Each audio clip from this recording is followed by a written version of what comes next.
चैतन्य प्रभु नित्यानंद श्री अद्वैत गदाधर शिवासादि गौर भक्त वृंद हरे कृष्ण कृष्ण कृष्ण हरे हरे राम राम राम हरे हरे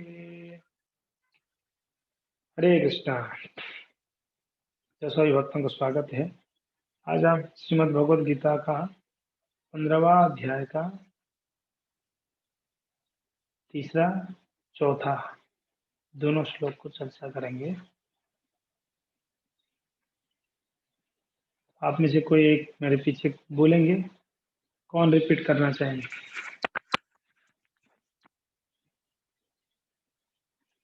यस।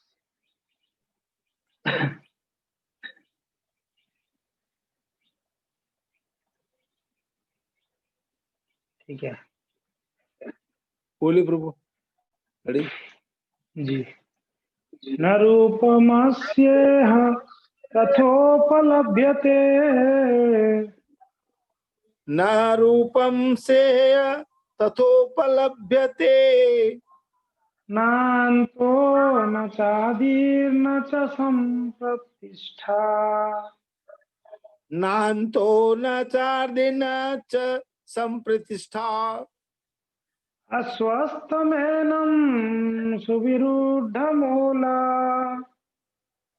अस्वस्थमेनं सुविरूढमूल मसङ्गशस्त्रेण दृढेन छित्त्वा मसंगशस्त्रेण दृढेन स्थित्वा ततः पदं तत् परिमार्गिता त्वम् तथा पद्म तत्व परिमार्गित्वयम् यस्मिन् गता न निवर्तन्ति भूयः यस्मिन् गता न निवृत्तिन्ति भूयः तमेव चाद्यं पुरुषं प्रपद्ये तमेव चाद्यां पुरुषं प्रपद्ये यतः प्रवृत्ति प्रसुता पुराणे। यतः प्रवृत्ति प्रसक्ता पुराणी। धन्यवाद गुरु जी। यहाँ पर श्री भगवान आगे इसी वृक्ष को, हमने जिस वृक्ष के बारे में चर्चा हो रही थी, उसी वृक्ष का आगे कहते हैं अनुवाद और तात्पर्य श्रील प्रभुपाद जी के द्वारा अनुवाद। इस वृक्ष के वास्तविक स्वरूप का अनुभव इस जगत में नहीं किया जा सकता। कोई भी नहीं समझ सकता है कि इसका आदि कहाँ है, अंत कहाँ है, या इसका आधार कहाँ है, ये समझ नहीं पाएंगे कोई। लेकिन मनुष्य को चाहिए कि इस दृढ़ मूल वाले वृक्ष को विरक्ति के शस्त्र से काट गिराए, तत्पश्चात उसे ऐसे स्थान की खोज करनी चाहिए जहां जाकर लौटना ना पड़े और जहां उस भगवान की शरण ग्रहण कर ली जाए जिससे अनादि काल से प्रत्येक वस्तु का सूत्रपात तथा विस्तार होता आया है। तो यहाँ पर भगवान कहते हैं कि ये जो भौतिक संसार है ये परछाई है, इसका आध्यात्मिक जगत का परछाई है। और ये आध्यात्मिक जगत जो है ये एक अस्वस्थ वृक्ष के साथ तुलना की गई है और भौतिक संसार उसका जस्ट परछाई है, ओरिजिनल नहीं है, डुप्लीकेट है। तो यहाँ पर कहते हैं कि इसका आप जो नाम तो न चादिर्न न संप्रतिष्ठा, इसका शुरुआत या अंत कहाँ है, आदि या अंत कहाँ है, आपको समझ में नहीं आएगा, नहीं समझ पाएगा आप। ततः पदम तत्परिमार्गितम तत्वम यस्मिन् गतम न निवर्तन्ति भूयः तमेव चाद्यम पुरुषम प्रपद्ये। परम पुरुष श्री भगवान का जो है शरण ग्रहण करनी चाहिए उस व्यक्ति को, और उसको इस जो झूठा वृक्ष है, जो बनावटी वृक्ष या डुप्लीकेट वृक्ष आपको उनको दिखता है, उस वृक्ष को तो काट देनी चाहिए, क्योंकि उस वृक्ष में ना फल मिलने वाला है ना क्या मिलने वाला है। सिर्फ दिखावटी के लिए, देखने के लिए तो है वृक्ष जैसा दिख रहा है, मगर उसमें कुछ भी नहीं। जैसे आप इस संसार में जब धान को कूटते हैं तो उसमें से चावल निकलती है ना? चावल निकल जाने के बाद रह जाता है भूसा। अगर कोई भूसा को कूटेगा तो क्या मिलेगा? उससे कुछ मिलने वाला है भूसा से? दिखने में लगता है चावल है, भूसा को बाहर से देखोगे तो धान दिखेगा, अरे इसमें रहेगा। आप कूटो, कुछ नहीं मिलने वाला है भूसा को। एग्जैक्टली भौतिक संसार यही है। यहाँ पर आपको लग तो रहा है दूर से, सुख तो है इसमें, कैसे नहीं बोल रहे हो? बिल्कुल है। आप हरे कृष्णा वाले ही बोलते रहते हो सुख नहीं है, दुख है, सुख नहीं है, दुख है। आप लोग का ब्रेन वॉश कर दिया गया है, इसके लिए आप लोग इसको इतना आप लोग बोल देते हो कि दिमाग खराब हो जाती है। दुखालयम अशाश्वतम हर क्लास में यही बोलते हैं, और कुछ है कि नहीं? एक बार तो एक व्यक्ति पूछ भी लिया कि महाराज आप, मैं जब भी जाता हूँ संडे को, आप हर एक वक्ता यही बोलता है कि दुखालय है, दुखालय। ये कुछ भी सुख नहीं है यहाँ पर। तो कहाँ है आप बताइए? दिख तो रहा है बाहर से बड़ा चकाचौंध है, बहुत चकाचौंध है ये संसार, मगर उसके अंदर सुख, क्षणिक सुख है, मगर वो सुख नहीं है। वो दुख, दो दुख के बीच वाला समय हमको सुख जैसे लगता है, मगर नहीं है, गुस्सा है। लेकिन जहां पर है ही नहीं सुख, फिर वो तो फिर झूठा ही हुआ ना, फिर डुप्लीकेट तो है ही है ना। तो इसके लिए इसको काट गिरा है। कैसे? भगवान यहाँ पर क्या कह रहे हैं? विरक्ति की शस्त्र से काट गिरा है। हाँ?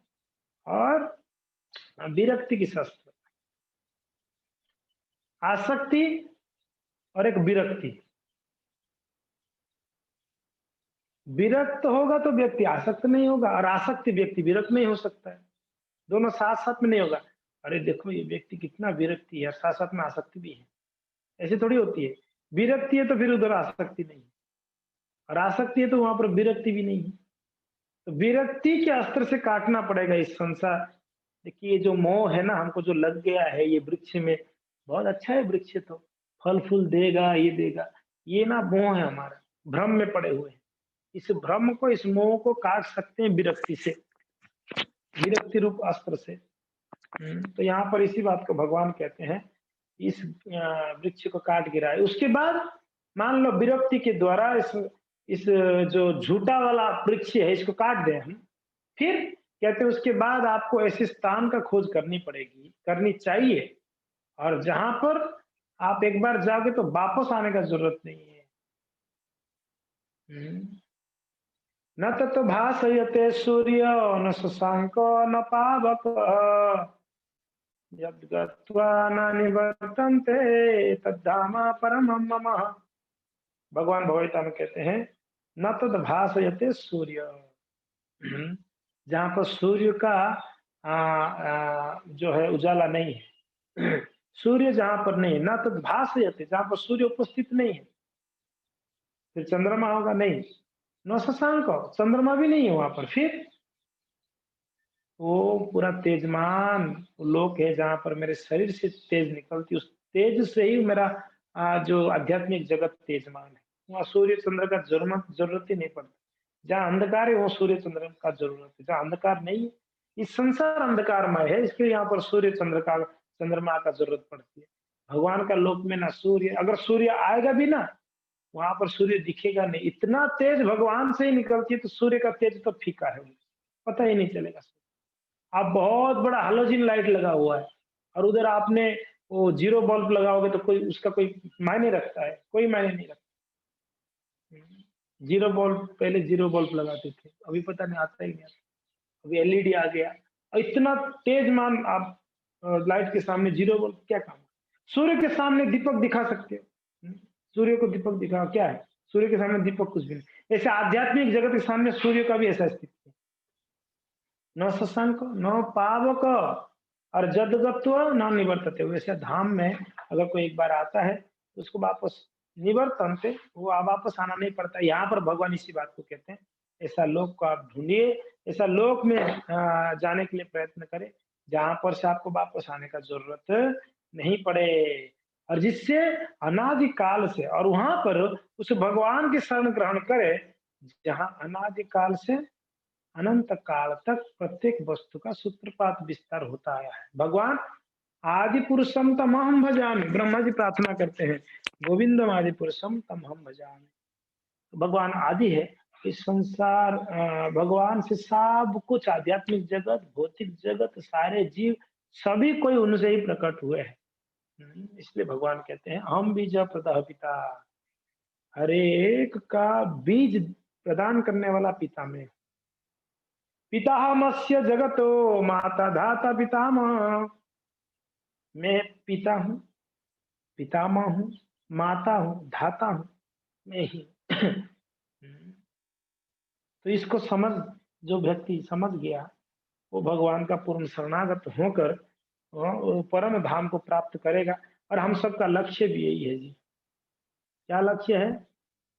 उस परम धाम, हम बोलते रहते हैं ना, go back to home, back to God है।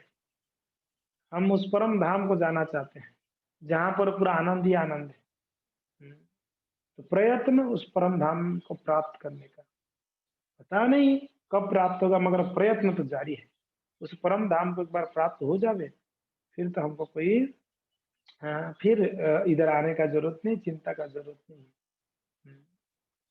तात्पर्य श्रील प्रभुपाद जी बहुत ही सुंदर वर्णन करते हैं, मैं आपको स्क्रीन शेयर करता हूँ। तात्पर्य श्रील प्रभुपाद जी कहते हैं, पढ़िए तो दुर्गा माता जी।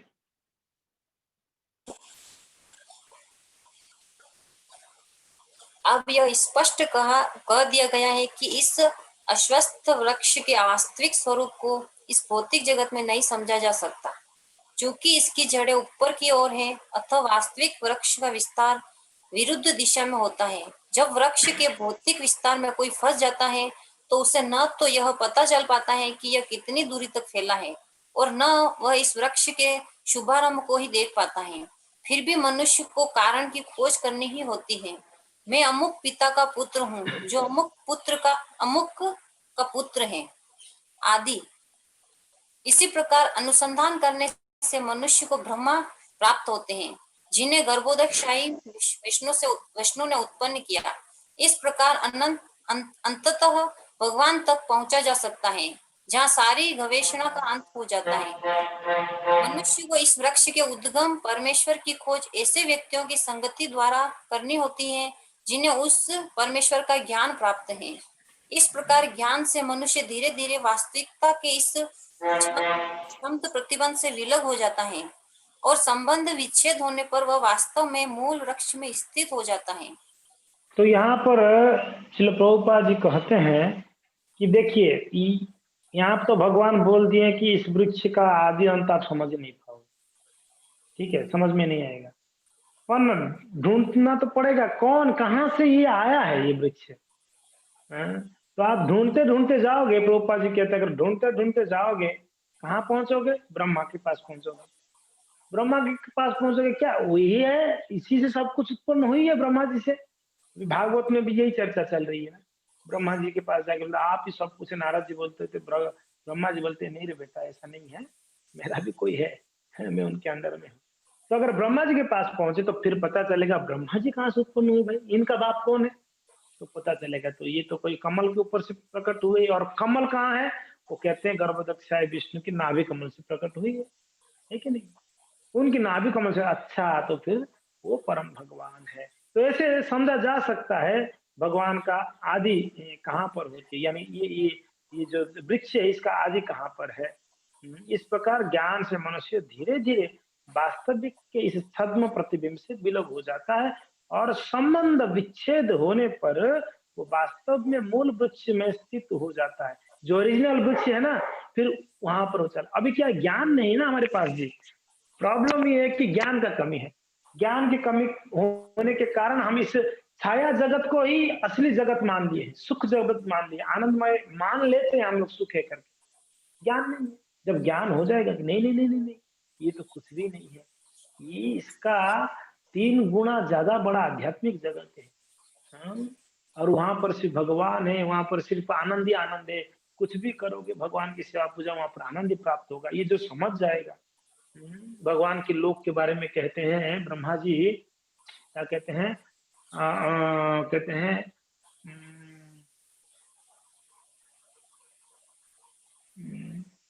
बहुत सुंदर कहते हैं ना, अचिंत्य लोकम, बहुत सुंदर श्लोक है, मैं भूल रहा हूँ। भगवान की जो लोक है, चिंतामणि प्रकर सद्मसु कल्प वृक्ष, यस, ये इस प्रकार से ब्रह्मा जी कहते हैं, चिंतामणि प्रकर सद्मसु कल्प वृक्ष लक्ष्यावृतेषु सुरभिरभिपालयन्तम् लक्ष्मी सहस्र शत संभ्रम सेव्यमानम् गोविंदमादि पुरुषम तमहं भजामि।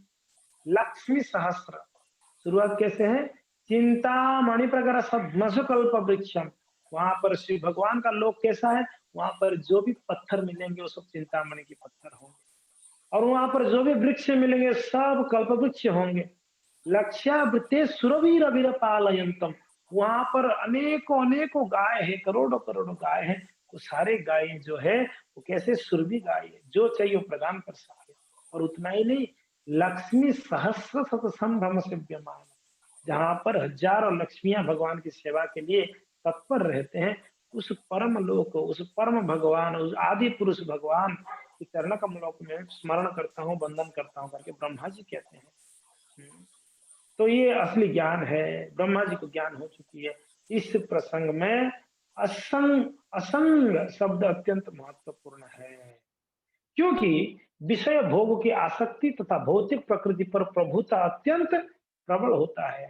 हम लोग का स्थिति क्या है, विषय भोग में बड़ा आसक्त है, और भौतिक प्रकृति पर हम प्रभुता जताना चाहते हैं, बॉस बनना चाहते हैं। यहाँ पर सब लोग दो चीजें यहाँ पर प्रोपज कहती है, एक तो भोग भोग करना चाहते हैं विषयों को, दूसरा है प्रभुता जताना चाहते हैं।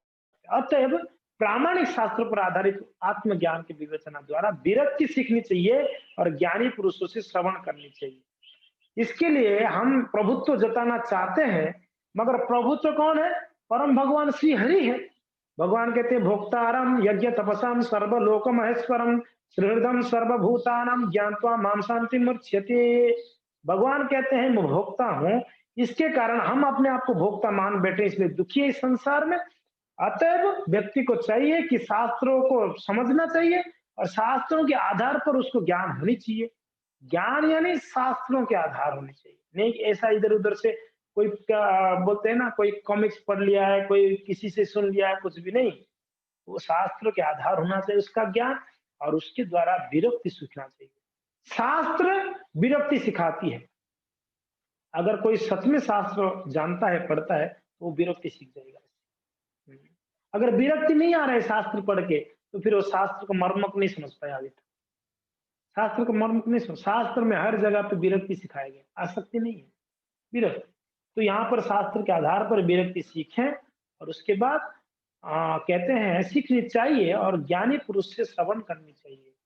और इसी ज्ञान को, जो शास्त्र ज्ञान को, एक ज्ञानी पुरुष यानी एक परम भक्त से सुननी चाहिए हमको। भक्तों की संगति में रहकर ऐसे विवेचना से भगवान की प्राप्ति होती है। तो वो ज्ञानी पुरुष परम भक्त भगवान की जो है, उनकी संगति में जब हम सुनते हैं, कथा कीर्तन करते हैं, तब हम भगवान को प्राप्त हो सकते हैं जी।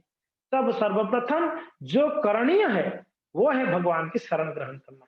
अगर जब हम भक्तों के संग में आएंगे, श्रवण करेंगे, उनसे कीर्तन करेंगे, उनसे श्रवण कर तब सर्वप्रथम कार्य कुछ करने का है, वो क्या है, भगवान का शरण ग्रहण करना होता है।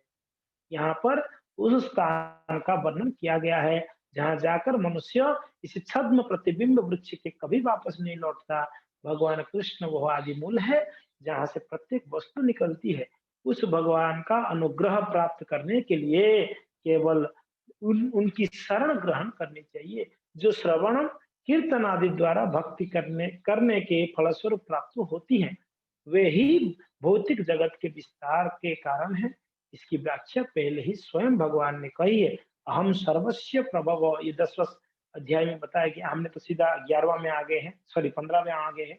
ये भगवान 10वां अध्याय में कहते हैं, हम सर्वस्व प्रभव मत्त सर्वम प्रवर्तते इति मत्वा भजते माम द्विधा भाव समन्विता। भगवान कहते हैं इस बात को, मैं प्रत्येक वस्तु का उद्गम हूँ। अतएव इस भौतिक जीवन रूप प्रबल अस्वस्थ के वृक्ष के बंधन से छूटने के लिए कृष्ण की शरण ग्रहण की जानी चाहिए। कृष्ण की शरण ग्रहण करते ही मनुष्य स्वतः इस भौतिक विस्तार से विलग हो जाता है। हाँ जी, तो प्रभुपाद महाराज यहाँ पर तात्पर्य में बहुत ही सुंदर तरीके से कहते हैं कि हमको ये जो परछाई है तो इसका ओरिजिनल वृक्ष कहीं तो होगा। परछाई में हम लोग फंसे रहेंगे तो फिर ओरिजिनल तक नहीं पहुंच पाएंगे, डुप्लीकेट में अगर फंसे रहे। तो ये परछाई है तो कोई ओरिजिनल होगा, ढूंढो, ढूंढते ढूंढते ढूंढते पहुंचेंगे। कौन है ये सब का कारण, कौन है तो पता चलेगा। ब्रह्मा जी के पास, ब्रह्मा जी कौन, किसके कारण, उनके कारण कौन है, भगवान विष्णु। विष्णु का है, किसके कारण है। वैसे आप ऊपर जाओगे, गर्भदक्षाई विष्णु, फिर गर्भदक्षाई विष्णु का कारण कौन है, तो कारण दक्षाई विष्णु, जिनको महाविष्णु कहते हैं। अच्छा, ये महाविष्णु कहाँ से आते हैं, फिर आगे ऊपर जाओगे तो नारायण दिखेंगे। अच्छा, नारायण से ही आते हैं, नारायण कहाँ से आते हैं, संकर्षण से आते हैं। ऐसे संकर्षण से आते हैं, संकर्षण कहाँ से आते हैं, संकर्षण जी बलराम जी से आते हैं। अच्छा, बलराम जी से कहाँ से आए, तो बलराम जी आदि पुरुष भगवान कृष्ण से प्रकट होते हैं। तो अंत में अगर जाएंगे तो हम आदि को पकड़ पाएंगे, भगवान कृष्ण ही है। भगवान कृष्ण के बारे में ये कैसे पता चलेगा, कैसे ढूंढ के जाएंगे, शास्त्रों के माध्यम से। शास्त्र में क्या बताया गया, ढूंढ, शास्त्र को पढ़ते हुए हम इसको समझ पाएंगे। और जब पता चलेगा अच्छा ये आदि पुरुष कृष्ण है, हाँ तब तो इनकी शरण ग्रहण करनी चाहिए हमको, वही आदि है। तो उनकी शरण ग्रहण सीख जाएंगे, और उनकी शरण ग्रहण करना ही भक्ति है, और क्या है। तो ये कैसे संभव हो सकती है, शास्त्र को पढ़ के। और शास्त्र को पढ़ के समझ में नहीं आती है, क्या किया जाए। तो इसके लिए प्रभुपाद जी उपाय कहते हैं कि भक्तों से सुनिए। भक्तों से जब श्रवण करेंगे तो शास्त्र को समझ पाएंगे, और शास्त्र के अनुसार जब चलेंगे भगवान को प्राप्त कर पाएंगे। सरल है। हरे कृष्णा। जय श्री प्रभुपाद की जय। ग्रंथराज